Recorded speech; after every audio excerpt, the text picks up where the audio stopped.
Boa noite a todos. Bem-vindos à Japan House São Paulo. Eu sou a Natasha, diretora cultural aqui. É um grande prazer ter vocês para assistir essa palestra tão importante da Michiko Kano, professora doutora da Unifesp, grande especialista em arte, história da arte, estética asiática, e que veio hoje dar uma palestra que é um panorama da arte contemporânea japonesa, dando um foco em três grandes expoentes da arte contemporânea japonesa que estão ou estiveram presentes na cena paulistana recentemente. Então, a Shiharu Shihota, que está com uma exposição no térreo aqui da Japan House até domingo, espero que todos tenham visto. O Murakami, Takashi Murakami, que está com uma exposição no Tomiotaki, e o Tadashi Kawamata, nossa próxima exposição, que inaugura na terça-feira, agora, dia 4 de fevereiro. A gente já não sei mais nem que ano que a gente está. Esse ano está que está.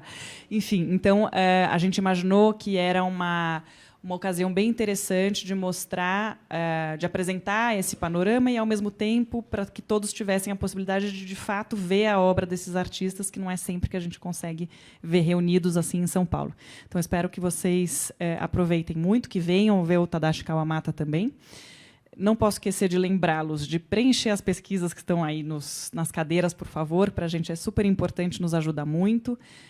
Sigam nossas redes sociais e, com isso, fiquem sempre a par do que a gente tem apresentado aqui. Tico, por favor, muito obrigada. Boa noite. Alô? Alô, alô? Boa noite a todos. Agradeço à Japan House a oportunidade de estar aqui hoje e agradeço a vocês de estar aqui num dia de chuva, não é? Porque sem vocês não teria palestra. Bom, então eu vou falar sobre a arte japonesa contemporânea em cartaz, focando os três artistas, e vou começar falando um pouco sobre essas exposições que esteve, não é, ou que está ou que estará a Shiharu Shihota na Japan House, no Centro Cultural Banco do Brasil, Takashi Murakami no Instituto Tomiotaki até 15 de março e Tadashi Kawamata, que começa agora terça-feira. E deixa eu ver aqui. Eu vou dar um panorama geral de uma parte da história para contextualizar um pouco esses artistas. Tá? Então, eu tenho uma linha de tempo que começa em 1868, que é o início da Era Meiji, quando o Japão abre os portos para as nações estrangeiras, né? Porque o Japão esteve mais de 200 anos fechado para as nações estrangeiras. Então, é o momento que ele fala: ó Ocidente, como você é maravilhoso. Né? E aí ele bebe os elementos ocidentais. Então, eu tenho a Era Meiji, 1868 a 1912, e 1912 a 26 era a Taisho, quando aumenta, cresce, desenvolve o nacionalismo e o imperialismo, que leva à Era Showa e à Segunda Guerra, que é de 41 a 45. E depois eu tenho a Era Heisei, que começa em 1989 e que foi até o abril do ano passado, 2019, quando começou a Era Reiwa. Então, eu tenho os imperadores Meiji, Taisho, Showa, o Hirohito, e que participou da Segunda Guerra, foi o responsável da Segunda Guerra. O Japão passou por um período de ocupação americana. E eu tenho, então, algumas catástrofes aqui dentro. Né? Eu tenho 1923, eu tenho o terremoto de Tóquio. Você sabe que o Japão é um país onde a gente tem vários tipos de terremotos. Então, eu tenho 1923, 1945, eu tenho uma catástrofe não natural, mas provocada pelos homens. O Little Boy, o Fat Man, né? São duas bombas que foram jogadas em Hiroshima e Nagasaki. E depois eu tenho em 1995, o terremoto de Kobe. E, em 2011, eu tenho, então, essa junção de catástrofe natural com catástrofe provocada pelo homem. E o interessante é que eu tenho, em 1964, a Olimpíada de Tóquio, que é o momento quando o Japão, após a ocupação americana, recupera economicamente e ele quer mostrar para o mundo que ele pode se emparelhar com as nações estrangeiras. Então, isso acontece em 1964, com a Olimpíada.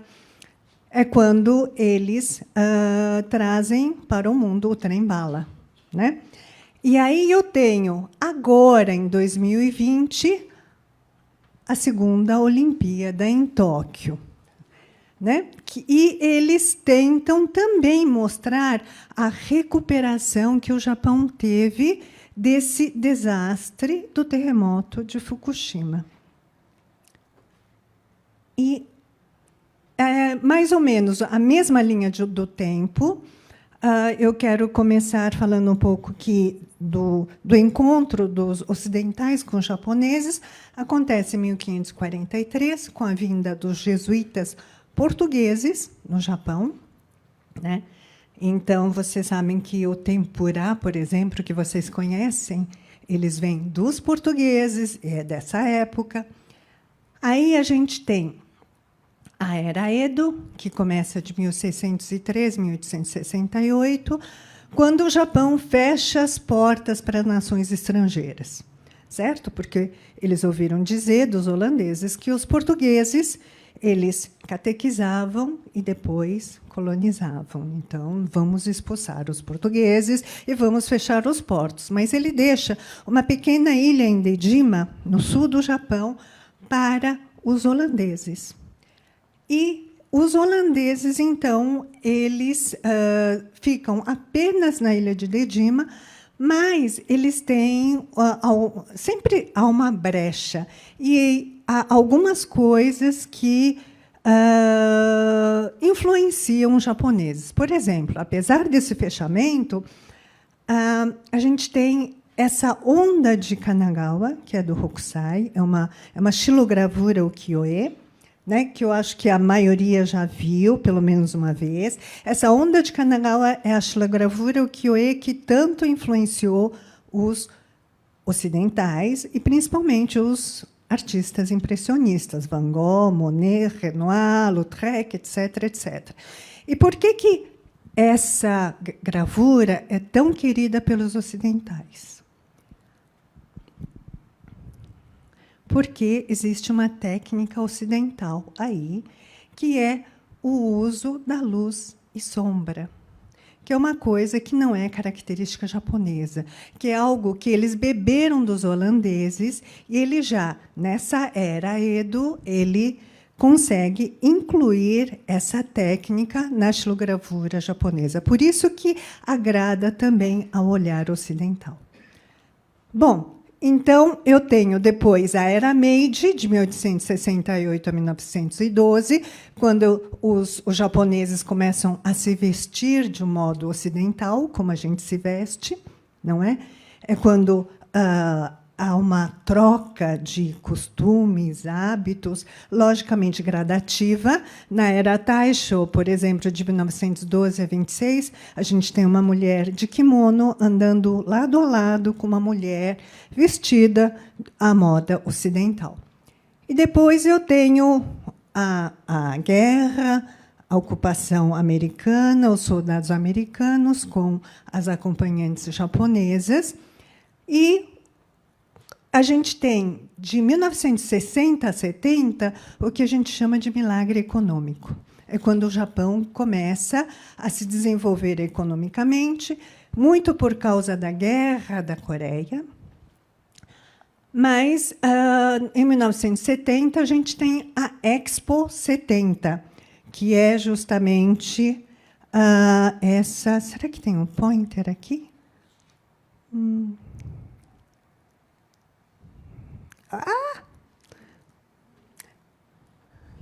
Alguém pode me ajudar, por favor?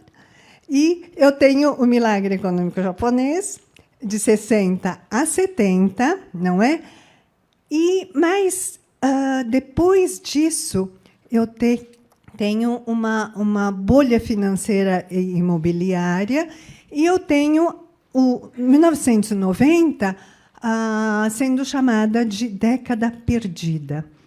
O que aconteceu? Em 1989, por exemplo, muitos de vocês devem lembrar do incidente do gás salim no metrô de Tóquio. É quando o Asahara ele faz um plano de ataque no metrô de Tóquio. O que é impressionante é que nessa seita 1 tinha intelectuais participando nesse plano, pesquisadores, professores universitários. Em 1995, a gente tem um assassinato em série do Tsutomu Miyazaki, que ele mata 4 crianças, esquarteja, pega um pedaço, guarda na geladeira, uma coisa assim muito cruel. E esse Miyazaki, ele era um otaku. O que é otaku? Um cara que não sai de casa, que tem um monte de mangá, um monte de animes, fica só no computador, enfim. E aí, o otaku ele teve uma semântica negativa no Japão. Ele só foi recuperar a semântica negativa no Japão quando o Ocidente começou a valorizar a cultura otaku. Então, é um olhar ocidental que volta para o Japão, e o Japão, então, começa a valorizar o otaku, tanto que os mascotes que a gente tem lá embaixo da Olimpíada de Tóquio de 2020, ele tem um diálogo direto com mangá, anime. A mesma coisa, na verdade, aconteceu com a xilogravura ukiyo-e. Xilogravura ukiyo-e a gente comprava, vamos dizer, transportando para os dias atuais, numa banca de jornal, com o preço de um pedaço de pizza. Eles compravam. Então, era uma arte popular que todos tinham acesso.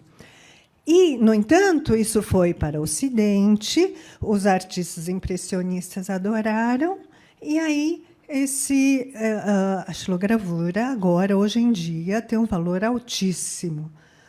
Ele foi considerado arte. Então, só para a gente sentir o quanto o olhar ocidental é importante para os japoneses. Bom, eu estou... Vamos voltar aos 3. Kawamata, Murakami e Shiota. O Kawamata nasceu em 53, Murakami em 62, Shiota em 72. Então, nascem em 3 décadas. Então, a gente vê que o Kawamata, ele estava, quando ele começou a produzir, ele resolveu ser artista, não é? Entrou na Universidade Belas Artes de Tóquio, estudou pintura. O Japão estava no auge. E ele reside atualmente em Paris e em Tóquio. Takashi Murakami é de 62. Então, ele já, na década de 80, ele resolve ser artista. E ele já vai para Nova York, mas continua residindo em Tóquio. A Shiota, ela já pega essa década de 90, a década perdida. Então, vejam vocês, ela estuda na Universidade Seika de Kyoto, é uma universidade famosa porque tem um departamento de mangá, mas ela já vai para a Universidade da Austrália, depois de Hamburgo. Então, ela já sai do Japão e ela mora atualmente em Berlim.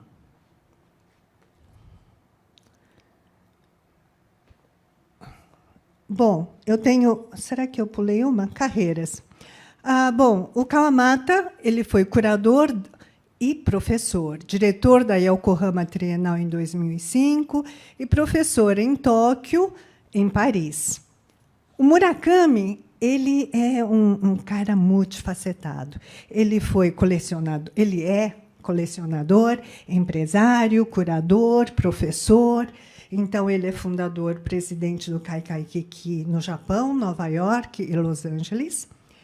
E ele tem galerias, e ele também produziu o Geisai, que era exposições com jovens artistas, e ele é colaborador do Louis Vuitton e vários outros artistas ocidentais.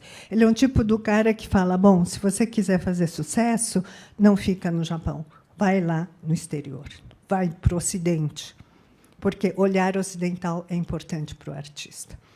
E a Chiharu Shiota, ela é professora, né? Ela já é mais jovem do que os outros dois, e ela é uma pessoa, essencialmente, eu acho que artista. Exposições, eu não vou ficar falando de todos eles, né? Mas o Kawamata, ele participou da Bienal de Veneza, Documenta de Cássio, Bienal de São Paulo, em 87, ele já esteve aqui, eu encontrei com ele agora há pouco, ele falou, não, estou retornando depois de 87, e a gente sabe, a gente vai ver que essa vinda dele para São Paulo teve uma influência muito grande nas obras dele. O Takashi Murakami, ele foi curador da exposição Superflat. A gente vai falar um pouco mais tarde sobre o manifesto Superflat também. E o Little Boy, lembra? É o nome da bomba atômica lançada em Hiroshima. Então, ele tem um lado provocativo, né? E ele faz isso em Nova York, essa exposição Little Boy em Nova York. E vocês viram também o Hirohito, aquela fotografia do Hirohito com o general MacArthur. E ele também, o Hirohito também foi chamado de Little Boy, né? Porque ele era um menino obediente em relação ao pai MacArthur. Bom, várias individuais, exposições individuais. Ele é um empresário, ele é um produtor, então ele faz um monte de exposições em vários lugares do mundo, né? E a Chiharu Shiota, ela tem, logicamente, menos currículo, ela é mais jovem, e ela fica mais em Austrália, Alemanha, Japão, e ela foi selecionada em 2015 para representar o Japão na Bienal de Veneza. E ela teve também em 2015, 2016 aqui em São Paulo, fazendo exposição no Sesc Pinheiros. Alguém viu essa exposição da Chiharu lá em Pinheiros? Levanta a mão, só para ter uma ideia. Ah, bacana, bacana. Que agora ela teve a exposição no CCBB até alguns dias atrás, né? Então, só para vocês terem uma ideia, eu tenho Kawamata, Murakami e Shiota, né? Kawamata, ele tem a ver com a arquitetura, com a madeira, com a efemeridade, né? A madeira, que é um elemento muito característico da arquitetura japonesa, e isso está vinculado diretamente com a questão da efemeridade. Takashi Murakami, ele se diz representante do otaku, mas os otakus dizem que ele não os representa, mas, enfim, é uma outra história. Vou falar mais tarde do Superflat. E Shiota, ela tem o corpo como um dos elementos fortes na obra dela. O corpo, a memória, as conexões e a efemeridade também, mas ela é excessivamente feminina, né? É uma artista mulher.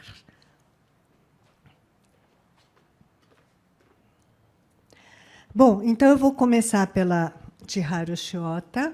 Ela diz: eu gostaria de atar meu corpo com o universo. Estou procurando como conectar o meu corpo com o universo.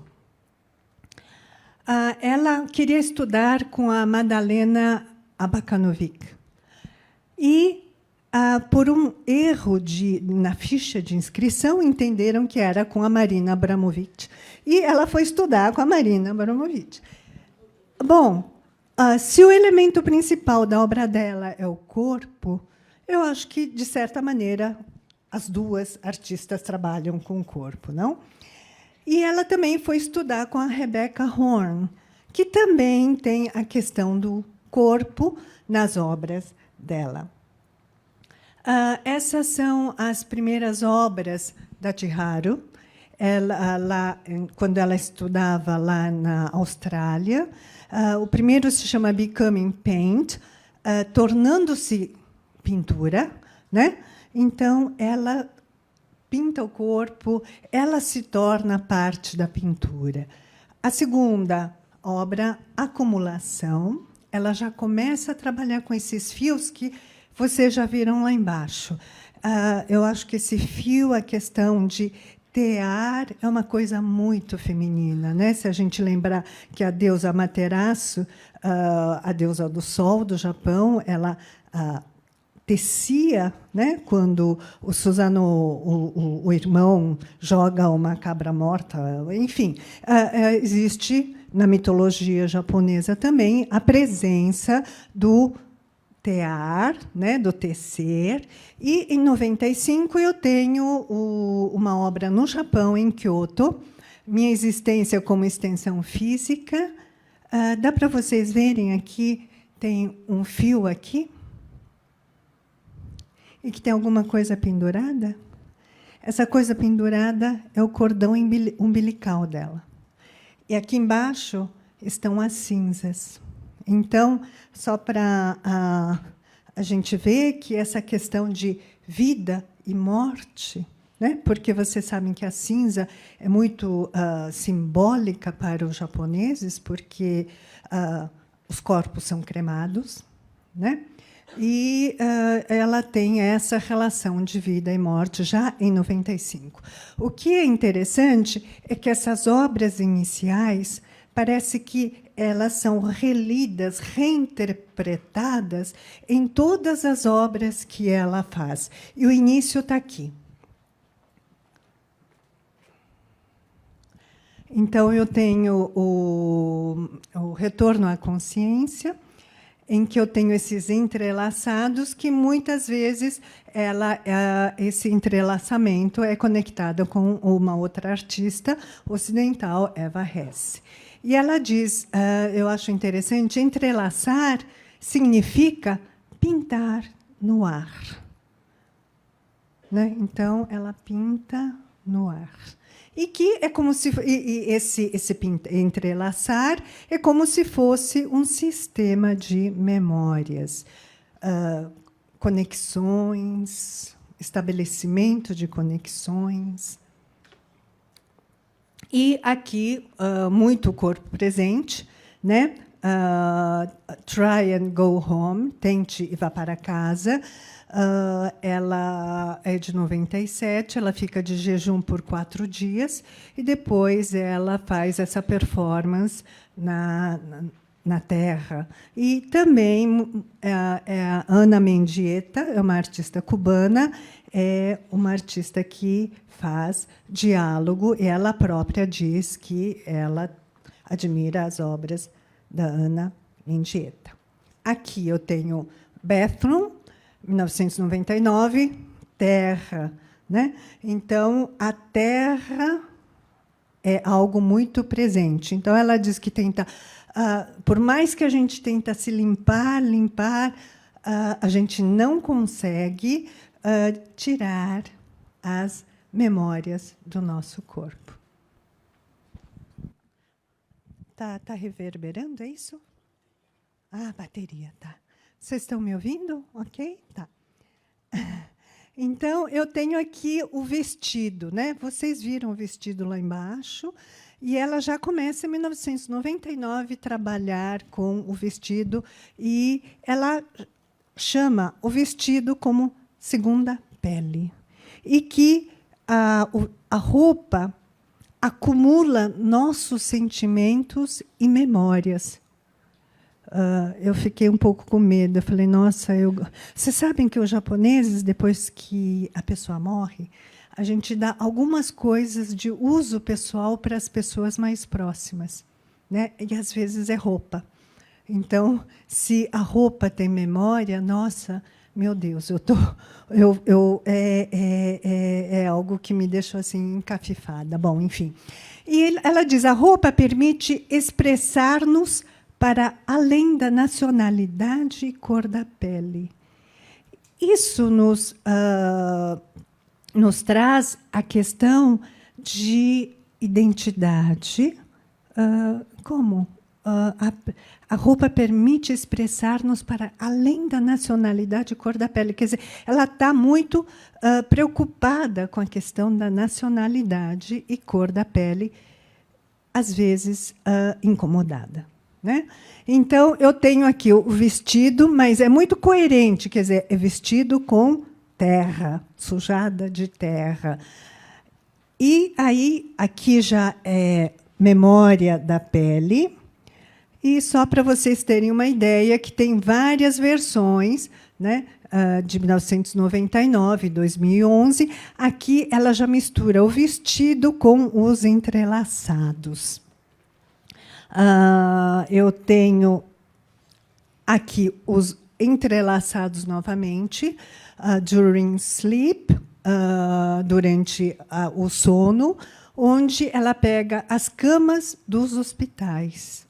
E ela diz, bom, a cama também deve ter uma memória, porque as pessoas nascem nas camas, mas também muitos morrem nas camas, né? Então, ela tem esse lado... as camas têm um lado muito simbólico, e ela traz isso na sua obra, além de ela dormir lá na cama, quer dizer, ela faz uma performance, ela fica uma noite, ou de dia, dormindo na cama. E ela faz isso também de uma maneira coletiva, e nessa performance que ela fez lá em Israel, ela se coloca nua, de costas para o público, né? Então, são algumas versões que ela faz da mesma temática. Aqui eu tenho Em Silêncio. E ela diz assim, mas o silêncio permanece. Quanto mais eu penso sobre isso, mais forte ele é.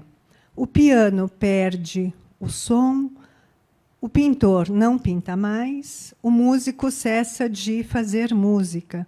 Eles perdem suas funções, mas não sua beleza. Ele se torna ainda mais belo, né? Então, ela queima o piano. Ou seja, tira a função do piano.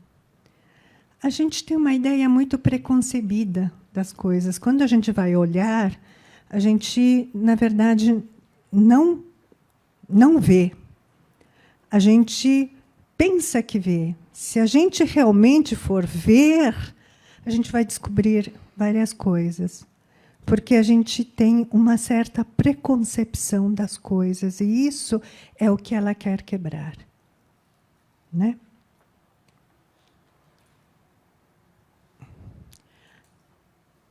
Então, ela queima, mais uma vez, queimar, cinzas, tem a ver com a morte, né, para os japoneses.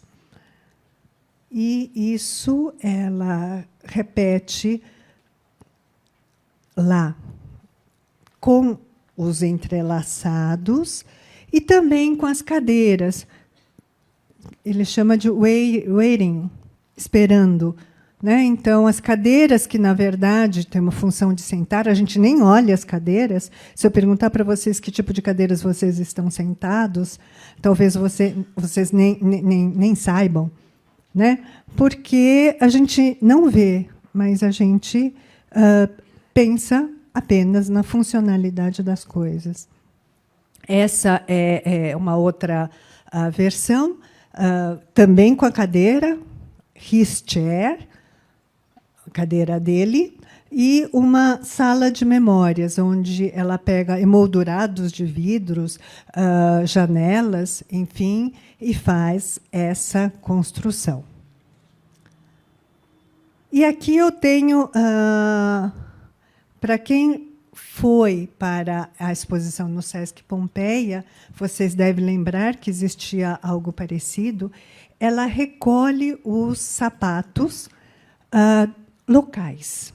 Então, ela pede doação de sapatos e ela conecta esse sapato com fios vermelhos, que lembra sangue, não é? E ela diz assim que, por mais que a gente tente se deslocar, tente esquecer as coisas, a sua casa, ela diz home, né? Você não consegue se desvincular. A sua casa, a sua memória, a sua origem. E o sapato é algo um elemento do cotidiano e, ao mesmo tempo, um elemento que permite o deslocamento. E se a gente pensar que ela se deslocou do Japão para a Austrália, da Austrália para a Alemanha, a gente vai ver também um outro elemento daqui a pouco, que indica essa viagem, esse deslocamento. Mas a gente também tem o diálogo com a ausência, 2010. Ela é uma pessoa, em 2000 e alguma coisa, ela descobre o câncer. Esse câncer, ela tem uma reincidência desse câncer, é uma coisa muito recente. Ela tem aborto também. Então, é toda essa experiência de vida que está conectada. Eu acho que é uma coisa muito feminina, né? O vestido, os tubos de sangue, enfim. Aí a gente tem o entrelaçado, a porta. E a porta, ela é bastante simbólica, né? Porque se a gente fecha uma porta ou abre uma porta, de uma maneira muito metafórica ou até física, é uma mudança muito grande. É uma fronteira. E a escada também, né, é um elemento de fronteira e de deslocamento. E eu tenho, então, lá o piano, né, que a gente já viu, com esse entrelaçado. Aqui eu tenho esse entrelaçado com várias cartas, love letters, cartas de amor, mas no Sesc foi cartas de agradecimento. E aqui uma presença na ausência. Eu tenho malas, que também é a questão do deslocamento, não é? Eu sou japonesa, vim para cá com 8 anos, e aí quando eu vejo uma mala, não é? Me lembra assim esse deslocamento que eu fiz de navio. Naquela época, levando 40 dias. Hoje a gente vai em 24 horas, mas naquela época era 40 dias. Bom, essa obra é representativa da Chiharu, porque é a obra dela da Bienal de Veneza. A chave na mão, ela diz que o barco representa a mão. As chaves são recolhidas também de várias pessoas do mundo, e ela diz a chave, como a porta, é um elemento muito importante, porque sem a chave você não entra na sua casa ou no seu escritório. Sem a chave, de uma maneira metafórica, você não consegue entrar dentro do mundo do outro, não é? E porque ela apresentou em Veneza, então o barco é algo muito inerente à própria localidade. Mas também é 2015, a gente teve terremoto em 2011, né? Então o barco, eu acho que estava no inconsciente coletivo nessa época, porque foi algo muito muito forte para os japoneses. Aqui a linha interna, né, que vocês viram lá embaixo. Quem não viu, por favor, volte para ver, que é um pouco o resumo de tudo que a gente viu. Tem o vestido, tem os fios, e ela fala de uma lenda japonesa que conecta com o fio vermelho, o dedo com o coração, e as interconexões que a gente estabelece, né? Muitas vezes invisíveis, mas o fato de vocês estarem aqui é o fato de conhecer as pessoas, o fato de conviver com as pessoas, eu acho que é algo muito essencial para a nossa vida, porque a gente tem bilhões de pessoas no mundo, milhares de pessoas no mundo, e, de repente, a gente se conecta com algumas pessoas. E ela deve pensar, bom, a gente deve ter alguns fios, né? E vocês também. E a gente está se entrelaçando, na verdade. A gente não vê, mas existe esse entrelaçamento entre nós. E é curioso, né? Porque, de repente, às vezes é algo tão inusitado. Ai, deu uma bloqueada. Alguém pode me ajudar? E é curioso porque a gente tem a oportunidade de encontrar com algumas pessoas, estabelecer laços, afetos e relações. E eu acho isso algo surpreendente.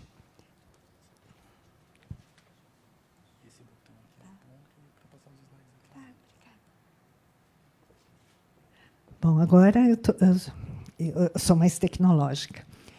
Então, a entrevista com a Chiharu Shiota, ela diz assim: eu busco meu próprio nascimento nos meus trabalhos, de onde eu venho. Então, a origem para ela é muito importante. Eu fiz uma performance chamada Bathroom, onde eu cubro a minha pele com terra. Lembra da banheira? Não consigo nunca remover as memórias que estão na minha pele. Onde eu nasci, meus parentes, o que está no papel e no meu passaporte. Você nunca consegue se livrar disso. Então, ela tem essa conexão forte com essa sua origem, sua memória, sua história. Sobre a identidade, ela diz: eu moro em Belém, eu sou do Japão.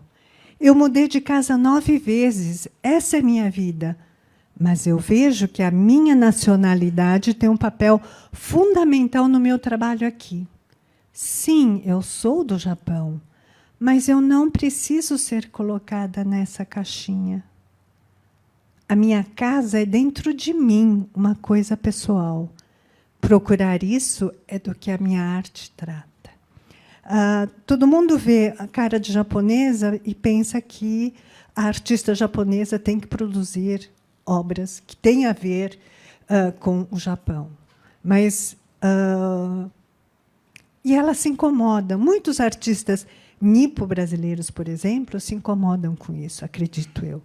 Né? Ou só porque você tem cara de japonesa, você tem que falar japonês ou saber da cultura japonesa.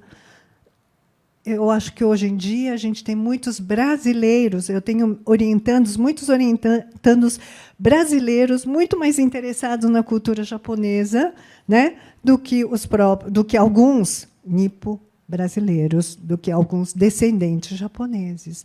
Então, não é questão da nacionalidade, não é? A gente fala que é a questão da identificação e não da identidade. Não, é questão de se identificar e não a questão da identidade, que você tem um RG que diz que você é do sexo feminino ou masculino, ou nacionalidade X ou Y. Né? Então, só para a gente amarrar algumas questões, ela é uma pessoa que trabalha muito com o corpo, com deslocamento, malas, sapatos. Ela tem essa questão de pertencimento. Ela tem a questão da memória, da fronteira e vida e morte. Eu acho que ela é uma artista muito feminina. Ela tem uma história pessoal muito retratada nas obras dela, né?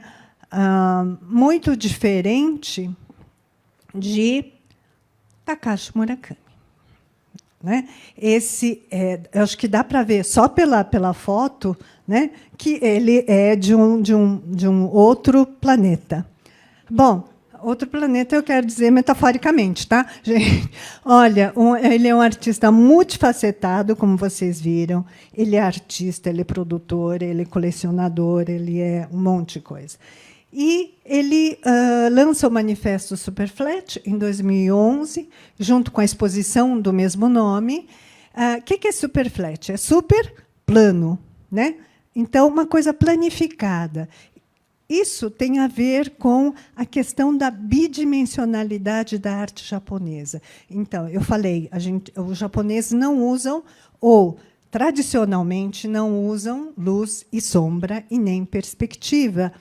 Por isso, a representação visual ela é muito bidimensional. Mas ele também fala sobre essa ausência de distinção hierárquica entre low e high art. Isso tem a ver com a arte japonesa, como era entendida antes da ocidentalização japonesa. Então, a arte da cerimônia do chá, a arte do ikebana, as artes marciais, tudo isso era arte, né? Até o momento em que entrou o conceito ocidental de arte aplicada e belas artes. Então, ele diz, não, é tudo plano, é tudo uma coisa só. A arte, belas artes e o artesanato. Né? O mangá, o anime e a arte. E aí ele diz também da planificação da relação arte-mercado. Né? Ele é um cara muito conectado com o mercado de arte. Ele também planifica presente e passado. A gente vai falar um pouco de uso da técnica que se chama mitate, né? Que é a questão da referência, de fazer referência a um artista do passado. Isso acontece na poesia, isso acontece na arte. A professora Madalena Cordaro, ela tem um texto maravilhoso sobre mitate. Se vocês baterem no Google, vocês vão encontrar. E, então, esse presente e passado também ele planifica. A gente vai ver isso daqui a pouco. E ele tem essa planificação do artista e do produtor. Então, ele é tanto artista quanto ele é produtor. Né? Então, ele se produz.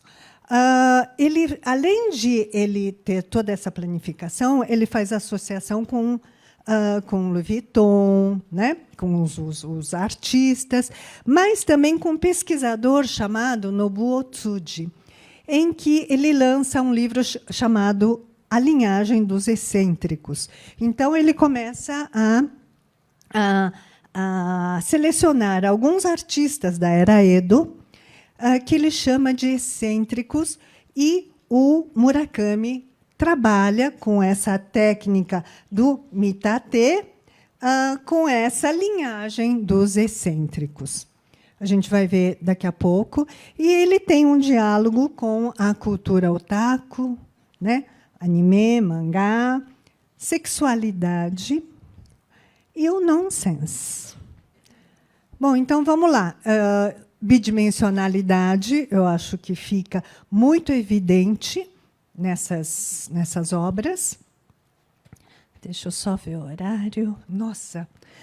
E aí a gente tem o Dobby, né? O Dobby, em que ele começa com a indagação do boste, que significa doste, que significa por quê. Então, essa indagação fez com que ele criasse esse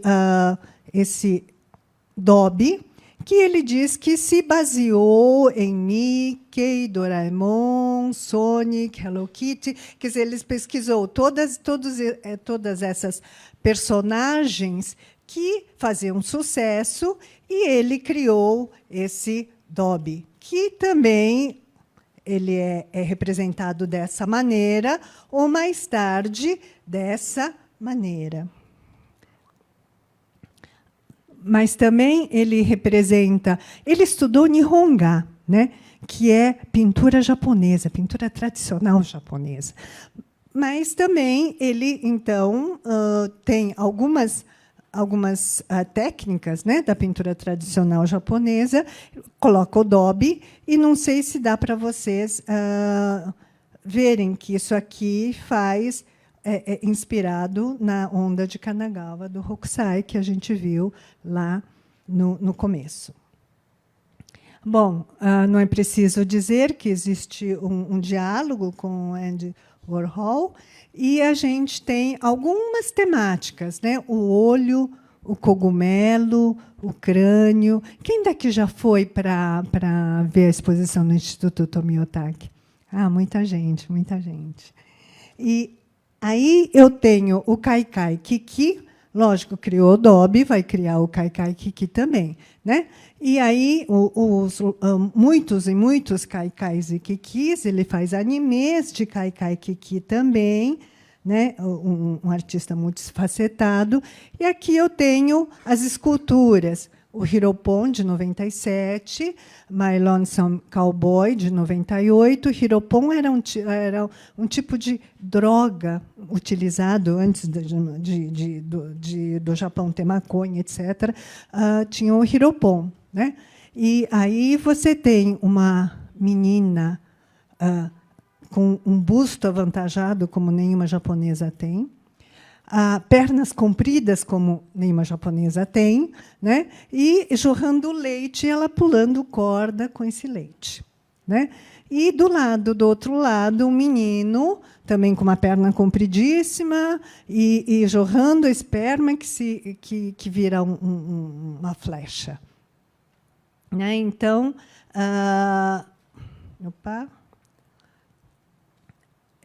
logicamente, existe um diálogo com o Jeff Koons, né? Eu tenho aqui Miss Cole. O interessante é que essas esculturas elas são grandes, elas são enormes, mas também ele já produziu miniaturas e já distribuiu como junto com a revista Bijutsu Techo, que é uma revista especializada em arte no Japão, como um brinde. Ou seja, ele está indagando o que é arte.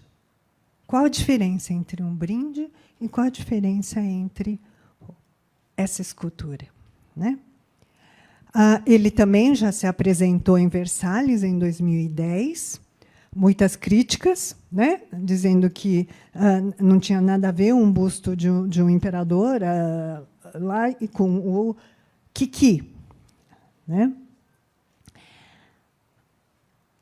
E ele tem, então, uma lanchonete. Lógico, ele é empresário também.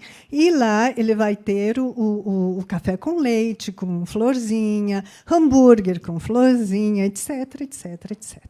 Né? E também essa colaboração com o Louis Vuitton.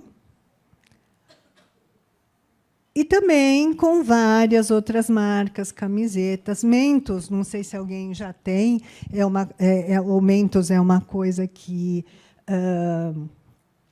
estava à venda por aí, há uma época.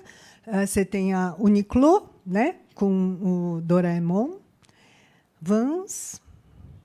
E também ele tem a sua própria escultura, ele se coloca na exposição. Né? Então, você tem o Takashi Murakami, enorme, e aqui no Instituto Tomiotaki vocês vão ver o Murakami Arhat Robô, né? que mexe os olhos, que fala, enfim. Enfim, esses 500 Arhats foi criada em 2012, após o terremoto de 2011. Arhats são, vamos dizer, discípulos, né? Falando de uma maneira muito reducionista, são discípulos de Buda. Então, vêm os 500 Arhats após o terremoto de Fukushima.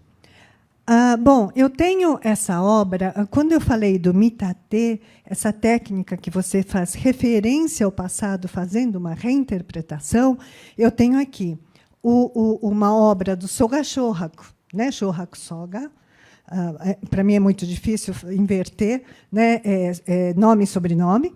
Tá? De 1779, eu tenho esse leão e a ponte de pedra.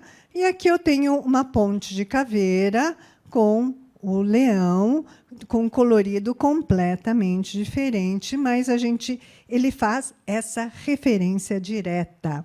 Né? Como também eu tenho esse do Soga, os imortais chineses, eu tenho isso daqui sendo reinterpretado dessa forma. Né? Eu tenho isso daqui sendo reinterpretado dessa maneira, numa explosão de cores.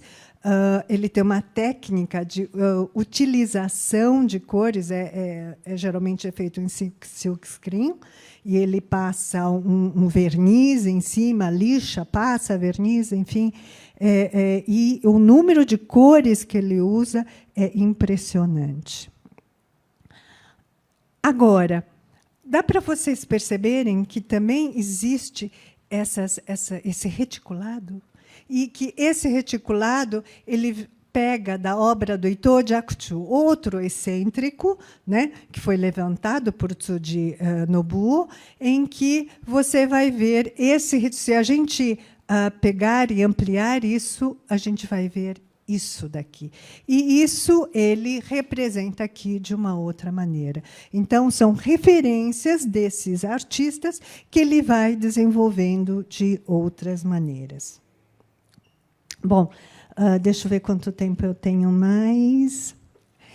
O Tadashi Kawamata, ele diz assim: eu não acredito em permanência. É totalmente um conceito abstrato. Eu penso que os seres humanos criaram a ideia para ajudar sua imaginação. Mas vida é curta, vida é temporária, justamente como seres humanos. Né? Então, a gente é temporário, a gente é efêmero na nossa vida. A única coisa que a gente sabe é que um dia a gente vai deixar de existir nessa Terra. A gente não sabe quando. Né? E o Tadashi Kawamata ele faz obras efêmeras. E eu acho que ele tem essa questão da arte e cotidiano. Ele pega elementos do cotidiano, ele conecta a arte e o cotidiano. A questão da efemeridade, a obra dele dura muito pouco, muitas coisas, a maioria das obras dele não permanece. E eu tenho a questão da memória. E o que eu acho super interessante é essa fronteira entre visibilidade e invisibilidade. Muitas obras deles, ela só se torna visível quando a gente aprende a ver. Né? Palavras-chave que ele próprio colocou, não sei quem assistiu a palestra do Tadashi Kawamata. Alguém assistiu aqui? Ok. Então, ele fala em localidade, material, processo, aproximação e ação, são palavras-chave de uma série de obras dele. A gente vai ver isso. Então, o primeiro projeto foi Tokorozawa, 1983. Ele aluga essa casa e ele pede permissão, então, para fazer essa obra, prometendo devolver depois, com tudo isso desfeito. Né? 1983 são os 2 primeiros projetos dele. E aqui o projeto da Bienal Internacional de São Paulo, de 1987. Esquina da Rua 9 de Julho e Rua Caçapava. Ele encontrou o lugar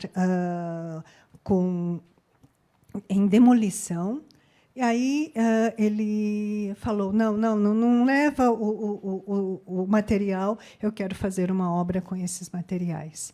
Né?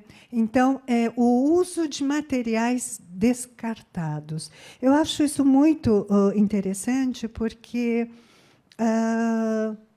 eu acho que, na cultura japonesa, a gente tem esse conceito, esse pensamento, essa ideia de a gente dar vida aos materiais descartados, ou valorizar o vestígio do tempo no material.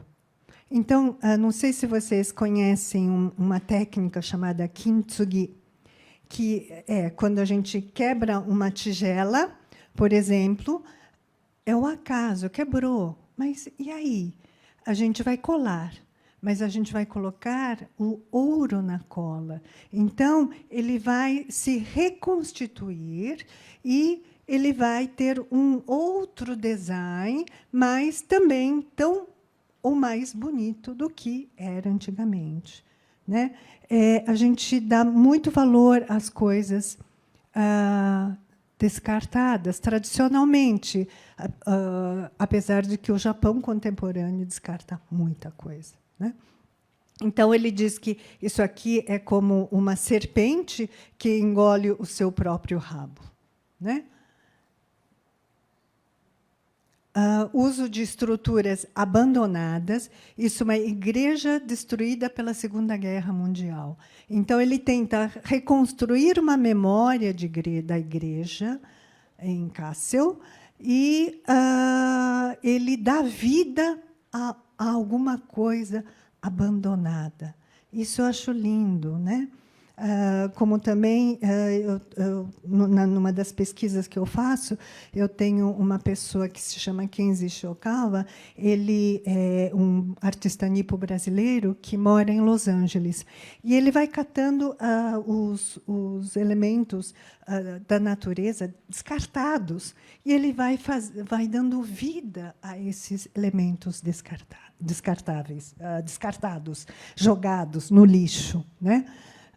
E ele dá vida a esse espaço que estava abandonado, morto. Né? Eu me lembro um pouco Henrique de Oliveira. Aqui o Hospital de Valiula, ele faz uma construção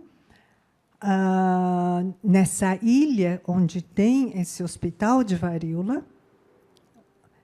Aqui tem uma casa de banho para mulheres, estilo Art Nouveau, dá para você aqui, né? Que é isso daqui. Ele constrói uma mímese dessa casa de banho, uma estrutura mais rústica. Se a gente falar um pouco da estética wabi-sabi japonês, né? Da estética do rústico, do simples, a gente está aqui nesse mundo, nesse universo do Kawamata. Aqui, Museu de Arte Contemporânea de Barcelona, ele constrói essa ponte aqui, justamente para mostrar o que querem esconder. Né? Enfim. aqui em Versalhes, Centro de Arte Contemporânea, ele pega essas caixas descartadas, né?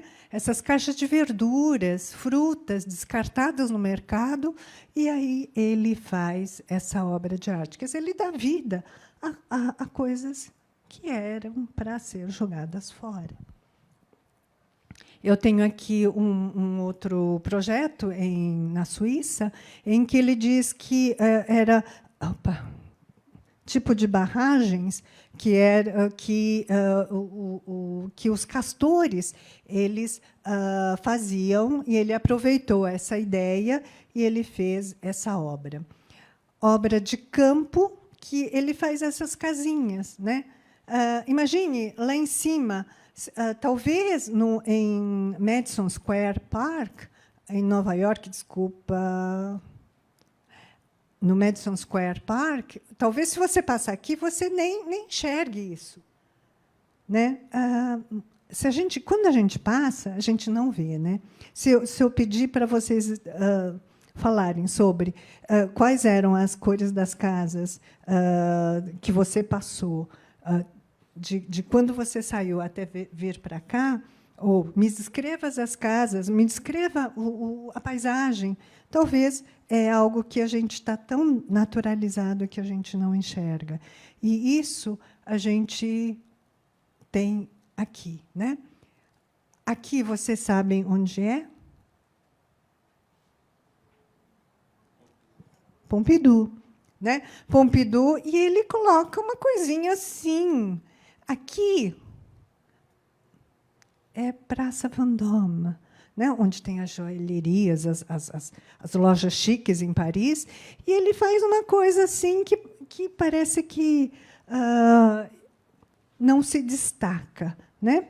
E ele fala: olha, para mim não interessa, quem percebeu, percebeu, quem não percebeu, não percebeu, e tudo bem, né? Então, é uma obra que não se faz aparecer, mas se oculta e se apresenta na percepção das pessoas que têm essa sensibilidade para ver as coisas, né? Então, olha, são coisas muito pequenas,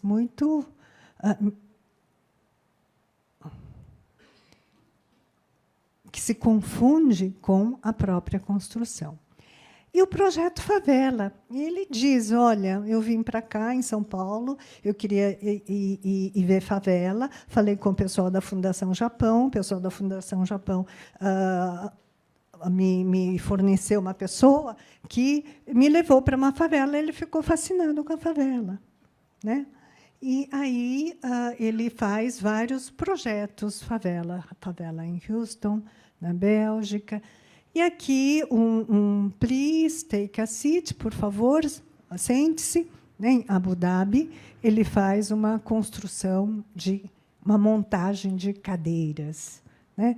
Que também, desculpa, eu tenho aqui Under the Water, no Pompidou Metz, em 2016, e aqui ele representa a onda do tsunami, né? E os materiais que se afloram com o tsunami. Aqui, eu acho que dá para ver, esse é na Galeria Camel, eu acho que dá para a gente perceber que são móveis, né? que flutuaram ou que foram espalhados pela superfície da Terra logo após o tsunami. E aqui, Overflow é um projeto em Lisboa que ele faz junto com um coletivo em que ele resgata o lixo que se encontra no mar, né? Então, existe uma brigada que recolhe os lixos do mar, diz que eles recolhem dezenas de toneladas de lixo por ano, e que ele quis representar isso visualmente, né? Então, a gente tem é uma obra que tem um cunho político, ecológico, não é? Que faz a gente perceber o quanto lixo a gente produz. E uma outra construção é um hospital de dependentes químicos, na Holanda, em que ele começa, ele dá o plano, o projeto, depois ele deixa os próprios, as próprias pessoas, os próprios pacientes do hospital construírem, eles vão construindo, não é? Opa! Oh, meu Deus! Ajuda, por favor.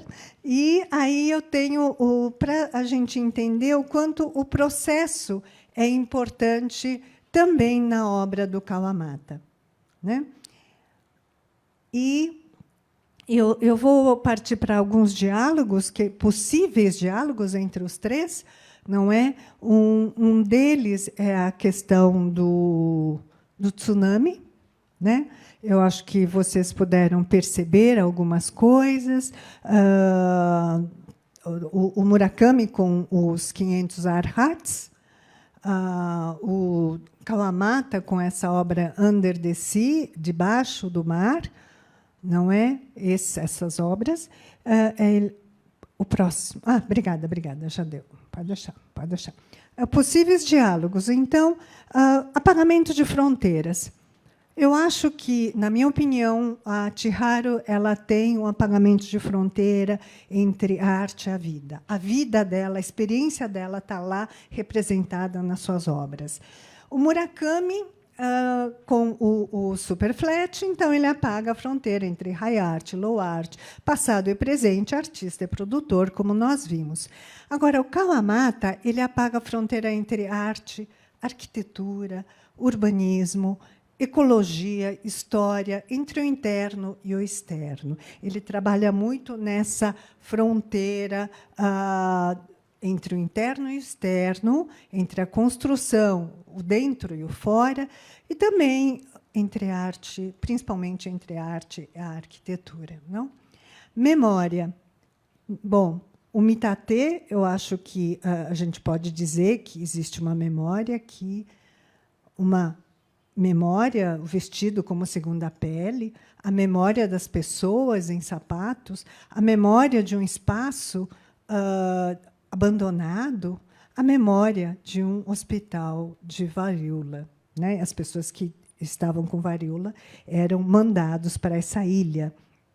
Montagem de elementos do cotidiano, né? A gente tem as cadeiras, tem essas molduras, a rede de interconexão, né? A gente pode ver, eu acho que é uma palavra muito forte hoje por causa do computador, mas eu acho que essa rede entre as pessoas sempre existiu e é o que é mais importante do que a rede computacional, enfim.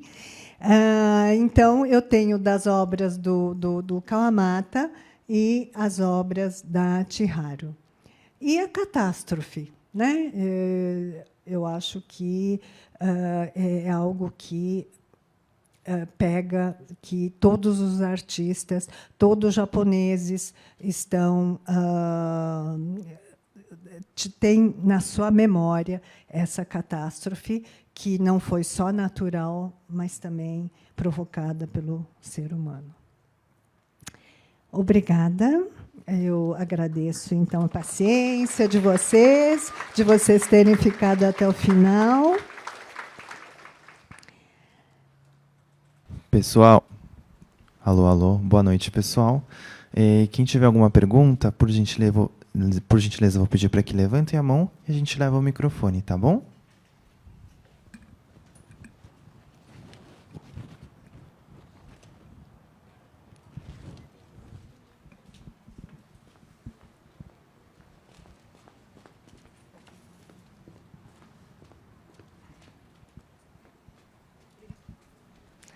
Alô? Oi, tudo bem? Oi, boa noite. Boa noite. Eu queria saber se, no caso do Kawamata, mas talvez nos outros também, tem alguma relação com o movimento mono-ha, tipo Kishūsuga? Olha, o mono-ha, ele para quem não conhece, é um grupo da década de 60, e liderado por Liu Fan, um coreano residente no Japão. E é um grupo que tem como uma das características deixar que os elementos falem por ele só. Ou seja, não que o objeto, que a arte não seja uma expressão da vontade ou do desejo do artista, mas que o artista seja apenas um mediador e que os objetos eles próprios se revelem, né? Então a gente tem muita obra com madeiras, com pedras, com alguns elementos industriais, mas muitas pedras num tamanho com formato natural. Agora, o movimento Mono-Ha é década de 60, né? E eu acho que eles estão numa faixa mais contemporânea. Lógico, eu acho que existem alguns elementos, como simplicidade, né, que eu acho que permeia. Takashi Murakami, não muito, mas os outros, eu acho que existe um eixo que permeia os três, né, o Mono-Ha. Agora, eu acho que uma conexão direta, eu não vejo. Tá? Nada. Olá. Oi, tudo bem? Tudo bem. Eu queria, na verdade, também perguntar uma coisa assim. Agora, no final, você estabeleceu um certo diálogo através de certas semelhanças entre as obras, mas eu fiquei Possíveis, também... né? Possíveis. Mas eu também fiquei integrado, talvez, com uma diferença entre, talvez, a espacialidade que a Shiota e o Kawamata trabalham, em contraste com o Superflat do Murakami.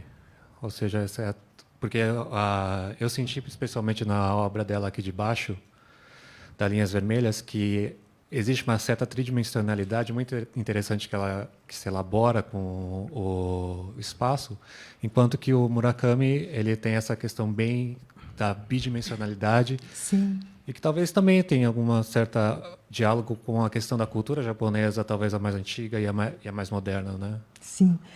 Eu acho que você tem toda a razão. O Murakami, realmente, ele se apoia na bidimensionalidade. Mas, vejam vocês, hoje em dia, os artistas contemporâneos ele têm, logicamente, uma bagagem cultural, estética japonesa, mas também muita bagagem cultural estética ocidental, né? E eles interconectam os dois lados. E eu acho que tanto a Chiharu quanto o Kawamata, os dois têm essa tridimensionalidade que não tem nada a ver com a bidimensionalidade do Murakami. Tá? Eu acho que é uma espacialidade que é, hoje em dia, global, né? Vamos dizer assim. Porque a arquitetura, por exemplo, ela não é bidimensional, né? Existem alguns elementos bidimensionais, né? Mas eu acho que essa representação pictórica bidimensional ela aparece muito forte no Murakami. Tá?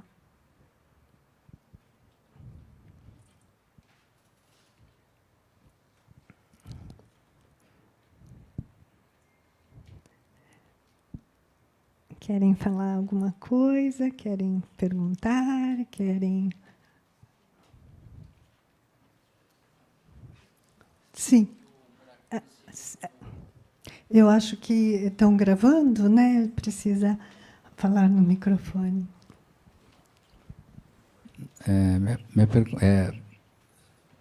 Você falou que o Murakami se vê como um representante daquela Cultura otaku. otaku, mas o pessoal do otaku não vê ele como representante.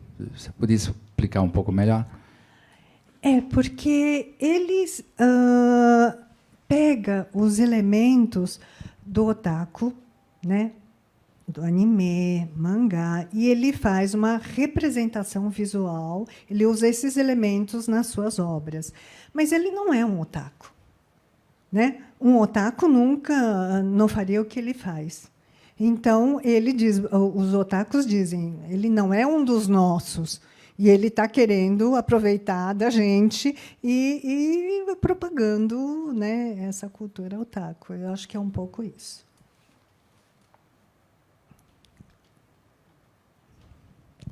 Quem mais? Alguém quer comentar alguma coisa? Não precisa nem perguntar, né? Vamos dialogar, vamos estabelecer os laços. Curiosidade, esses 3 artistas, existem obras deles em coleções privadas ou institucionais no Brasil? Você tem conhecimento? No Brasil, olha, eu acho que a obra do Kawamata é tão efêmera que ninguém tem na instituição, não é? Sempre instalação efêmera. Que eu conheça, assim. Talvez você possa perguntar a ele quando ele estiver por aqui. Mas, em relação a Chihiro, provavelmente porque ela faz pinturas também. Não sei se você foi no CCBB, ela tinha pinturas. Eu acho que devem ter. Agora, eu não sei. O CCBB fez, talvez tenha ficado com uma parte da coleção dela, o SESC fez. Né? Então, agora, particular é muito difícil, né, a gente saber. Agora, Murakami de monte. Né? Murakami tem tudo quanto é museu, coleções particulares. A gente pode até... Tem desde cartão postal, quer dizer, né? Como ele não estabelece essa hierarquia, tem desde cartão postal. Eu tenho aquela caixinha do Mentos, é a única coisa que eu tenho dele. Mas, enfim, é mais fácil você ter uma obra dele, né? Oi, tudo bom? Oi, tudo bem. Eu achei muito curioso esse fascínio que o Kawamata teve com as favelas. Se você pudesse comentar um pouco da onde você acha que vem esse fascínio, fiquei bem curioso. Na verdade, ele começou essas... lembra daquelas obras do campo que é em cima das árvores? Ele começa a fazer umas casinhas, tipo... casa do sem-teto. Sabe quando o sem-teto pega umas madeirinhas e começa a construir alguma coisinha? Ele começa a fazer isso, mas ele não faz como uma obra proposital. Né? Então, ele constrói naquele cantinho e ele abandona, ele fica observando o que acontece. E ele começa fazendo essas coisas, e aí eu acho que ele conheceu a favela, ele viu muita similaridade com o que ele fazia com a favela. Né? Agora, eu não sei, desculpa, agora eu fiquei na dúvida, eu não sei se a favela veio primeiro ou se essas... Enfim, mas ele teve ele conheceu a favela, ele achou...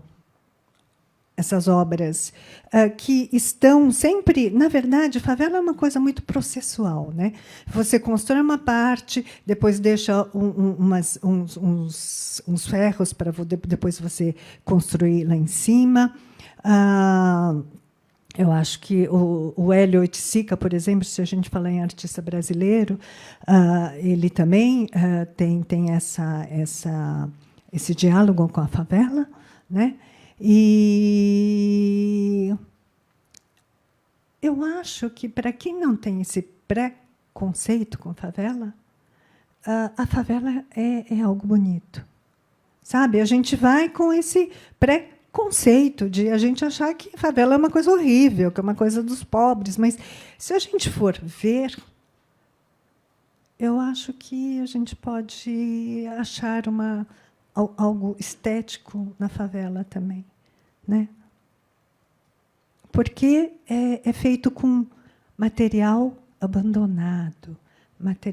Você vê como conecta? Porque ele tem essa vontade de utilizar os materiais, dar vida aos materiais abandonados, aos materiais que estão ali jogados. E a favela é construída com esse tipo de material, né? Muitas vezes, às vezes não. Diz. Ah, da cadeira favela dos Campanas.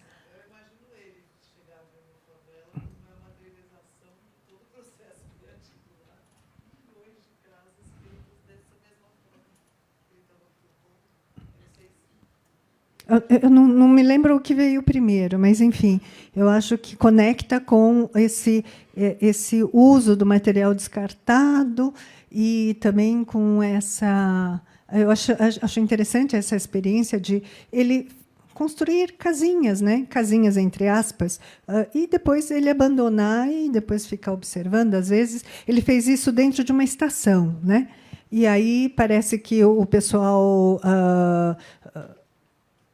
até ele foi pego pela polícia fazendo isso, né? Porque no Japão vocês sabem que o grafite assim é complicadíssimo, né? Você faz grafite, em alguns minutos vem a polícia e eles te proíbem de fazer o grafite.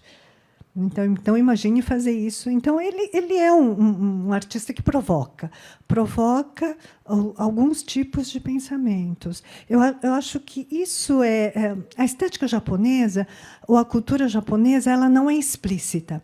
Se a perspectiva te dá a tridimensionalidade e te dá algo explícito, você vê uma obra em perspectiva, você logo capta toda a cena. Numa obra japonesa ou chinesa, você tem camadas que você tem que ir viajando com o olhar para você apreciar a obra. Não é eu vi, já entendi.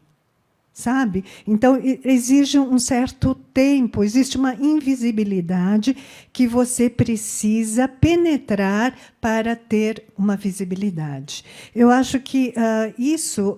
porque no Japão, eu acho que a estética da sugestão é algo importante. Então, mesmo em relações pessoais, a gente não fala diretamente as coisas. Às vezes, a gente fala de uma maneira muito metafórica, muito delicada. Você quer ir para o cinema? Em vez de dizer não, fala, eu vou pensar, né? É assim que os japoneses falam. Aí, se você liga dizendo, você já pensou? Eles vão dizer... não, mas eu já neguei, eu já falei que não ia. Mas você não falou, você falou que ia pensar. Mas eu vou pensar é uma maneira sutil de dizer eu não vou. Né? Então, essas sutilezas, essas sugestões, elas são muito importantes na cultura japonesa. E um pouco essa estética do oculto, lembra... que não sei se você assistiu à cerimônia oficial do entronamento, será que é isso? Entronamento do imperador? Não é entronamento. Bom, cerimônia oficial do novo imperador, né?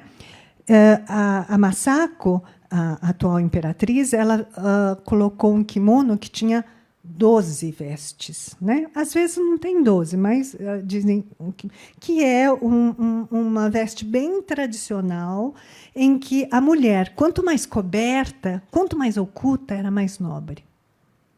Né? Então, existe essa coisa de ocultar. Você não pode expressar um sentimento assim, eu te amo. Não, os japoneses não falam eu te amo. Né? Eles ficam assim, ou dão uma indireta. Eles gostam de coisas sutis. Então, essa coisa de estar oculto, de sugerir, é algo bem da cultura japonesa. Eu acho que o Kawamata tem isso assim muito, muito intenso. Gosto muito da obra dele. Que mais? Vamos estabelecer laços.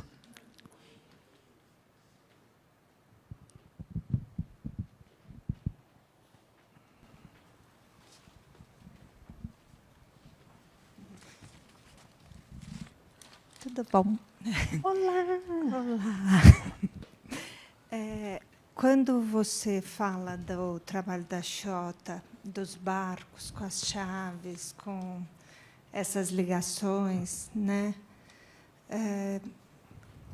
Eu fiquei pensando que, para um ocidental, quando a gente vê aquilo na Bienal de Veneza e tudo, o que vem à mente é o barqueiro, né? A passagem, né? Desse mundo para outro mundo,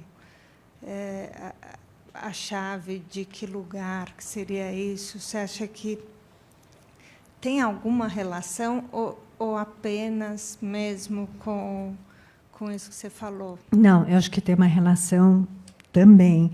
Se a gente pensar que os japoneses, quando morrem, eles têm que atravessar um rio, Sanzu, né? Eles vão todo de branco. Eles, quando morrem, a gente coloca um kimono branco, uma bolsinha que tem alguma coisinha que tem que dar na hora que vai atravessar o rio. Então, existe essa relação também. Sim, com certeza. Obrigada. Sim, sim. Aqui. Boa noite. Oi, boa noite. Eu fiquei bastante impressionado com a exposição do Murakami, sobretudo por uma informação que vinha no texto da curadoria ali, né, que falava muito sobre o acidente nuclear, a tragédia em Fukushima, de uma certa sensação desse Japão high-tech, de falha. E, de repente, o texto falava sobre um monte de monges budistas que apareceram como atores naquele momento, no sentido de produzir uma cura desse Japão agredido e, ao mesmo tempo, um olhar a uma tradição milenar que faz parte, né, da vida cotidiana de um Japão que é pouco visto, digamos, desde o Ocidente, né? Pelo menos a imagem corrente do Japão, a imagem do Japão high-tech ou a imagem do Japão exotizada, o que acontece muito também quando se fala de budismo, né? Sim.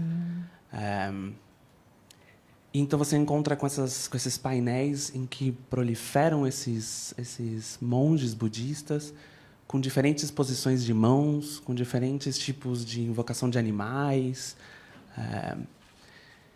E aí chegar aqui e encontrar também lá embaixo a referência a essa mitologia japonesa do fio vermelho que conecta os dedos às mãos e que dá para a artista o recurso para produzir essa conexão que ela está procurando entre o corpo dela e o universo, né? Então, minha pergunta é mas bem entender de que modo a arte contemporânea japonesa hoje olha para essas tradições milenares do Japão, não de forma exotizada, como acontece com artistas brasileiras, às vezes, em relação aos povos ameríndios, mas como um recurso para pensar o contemporâneo, digamos. Tá. Uma pergunta... Como é que é seu nome? Lucas, uma pergunta difícil. Eu acho que existe o contemporâneo japonês, que é um Japão ocidentalizado, high-tech, e também existe o lado tradicional japonês. Por exemplo, se você vai entrar numa casa, você vai tirar um sapato. Tatame, tudo bem, você tira o sapato para entrar, não é? Vocês sabem que o fato de tirar o sapato significa que o andar aqui em cima é mais sublime, é mais sagrado do que aqui. Então, eu vou tirar o sapato para entrar aqui, não é? Aí eu ponho o chinelo, aí depois, quando eu vou para um lugar mais interno de tatame, eu vou tirar o chinelo para entrar no tatame, para sentir com a sola do pé o trama do tatame, né? É porque a casa também é a morada dos deuses. Bom, mas até hoje, mesmo com a cadeira, a cama, os japoneses tiram os sapatos para entrar em casa, né, Lucas? Então, eu acho que existem coisas tradicionais já incutidos no povo japonês. Existem algumas coisas. Não, você não pode dormir com a cabeça virada para o norte, porque isso é ruim. Isso todo japonês fala, não é? É algo que é uma crença, que não é nem científico, nem nada, mas vem da China, e que eles obedecem. Todas as meninas, quando vão prestar vestibular, vão para um santuário shintoísta. Vocês sabem que o templo é budista e o santuário é shintoísta. E que os japoneses eles são shintoístas e budistas ao mesmo tempo. Né? Porque o japonês não é monoteísta, então não precisa escolher. Então, ele vai pegar, eles vão para a cerimônia de 3 anos, 5 anos e 7 anos da criança, porque é uma cerimônia shintoísta, é para a criança crescer forte, é para a criança ter sucesso, etc., etc. Mas, quando vai morrer no budismo.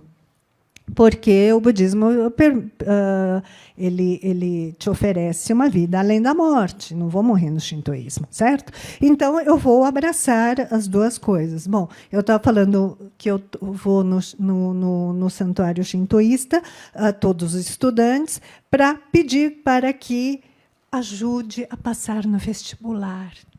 Né? E vai comprar um santinho que diz que vai passar no vestibular. E isso é uma crença que está no cotidiano, porque a memória a gente não faz assim, tum, e corta. Né? A gente sempre tem o eixo sincrônico e o diacrônico. Quer dizer, existe uma história cultural que permanece, vai se diluindo, sim, com a ocidentalização está se diluindo, mas que permanece. E alguns artistas eles estão puxando, eles estão trazendo esses elementos para a produção artística. Né? Principalmente para a Shiota, que vive fora do Japão. Você sabe que algumas pessoas, alguns japoneses, quando moram fora do Japão, eles começam a valorizar ou ter uma consciência maior da sua própria cultura fora da sua cultura.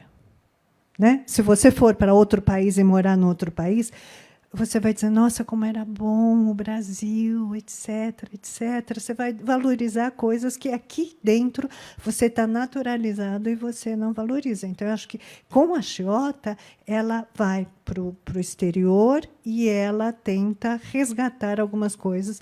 Não, eu acho que não no sentido exótico, como você diz, não são geishas e samurais, nem leques e nem Monte Fuji, mas são algumas lendas, são alguns elementos que são mais profundos. Né? Não sei se eu consegui te responder. Desculpa. O que eu achei interessante é que a solução não é trazer o budismo ou o fio vermelho, digamos, como uma temática em si mesma, mas, digamos, como o fio vermelho produz uma determinada coisa nessa mitologia, eu não sei, ele se torna um recurso através do qual a própria artista vai tentar resolver, pelo menos, a questão que ela tem para si, talvez. Né? Então, o que me parece interessante é que esse uso da tradicionalidade não está vinculado a uma temática exotista, mas como, sim, uma fonte de conhecimento como recurso. Então, um entendimento que é criterioso e dessas tradições, né? Então, isso é o que me tinha chamado mais a atenção, na verdade. Ok. Mais uma pergunta aqui? Boa noite, eu me chamo Thomas. Oi, Thomas. Eu cheguei um pouco atrasado e eu sou um pouco interessado nos artistas da era Edo. Tá. E vi que você falou uma referência. Então, eu queria saber um pouquinho, se puder, não sei se é do mesmo assunto, sobre a Era Edo e como esses artistas foram influenciados, se é que foram influenciados por esses artistas da Era Edo. Olha, Era Edo, eu acho que existem 2 momentos que o Japão fecha as portas para nações estrangeiras. Um período é o período Heian, que, antes disso, ele mandava vários missionários para a China. Naquele momento em que a Era Nara, 710, 794, é o momento em que os japoneses falam: "Oh, China, como você é maravilhoso", né? Então, eles vão trazendo as coisas, mandam missionários para trazer os elementos chineses, elementos culturais, econômicos, sociais, políticos da China para o Japão. Eles bebem disso. Só que, quando eles chegam na Era Heian, e eles falam: não, chega, não queremos mais China, nós vamos fazer um sambinha aqui dentro, é quando ele produz uma cultura muito peculiarmente japonesa. Outro momento assim é a Era Edo. Né? Então, ele diz: bom, a Era Edo é o momento em que os comerciantes chegam ao poder, né? Se antes eram os samurais, agora chegou a vez dos comerciantes, e os comerciantes, como eles não eram de uma hierarquia baixa, eles tinham uma liberdade muito grande de fazer o que quisessem. E a xilogravura nasceu a partir dos comerciantes. É uma arte do povo para o povo, né? Se antes era uma arte mais elitizada, a xilogravura é uma arte popular. Então, a xilogravura na Era Edo é uma característica, um gênero muito importante, mas a gente tem outros artistas que também, como eu falei, existe uma brecha da técnica ocidental entrando no Japão, e aí a gente tem vários artistas, são vários, Tomás. Então, o Shohaku, o Ito Jakucho, são artistas que hoje estão muito em voga por causa do Takashi Murakami e por causa do Tsuji Nobuo, que começa a falar sobre esses artistas. Mas que são artistas que caem no gosto dos ocidentais. Porque tem um pessoal americano que foi para o Japão na Era Meiji, na abertura dos portos, e eles compram várias obras que agradam o olhar deles. E, dentre essas obras, você tem algumas obras do Shohaku, algumas obras do Ito Jakucho, que os japoneses não têm. Né? Então, existem vários e vários artistas, mas é uma época muito bacana para a gente estudar, para a gente conhecer. Enfim. É o que eu posso dizer nesse pequeno tempo que eu tenho. Já estão falando que eu preciso fechar, não é? Então, eu queria agradecer a presença de todos nesse dia chuvoso. Espero que vocês tenham aproveitado um pouquinho, tenham compensado vocês saírem na chuva. E uma boa noite para todos vocês. Obrigada.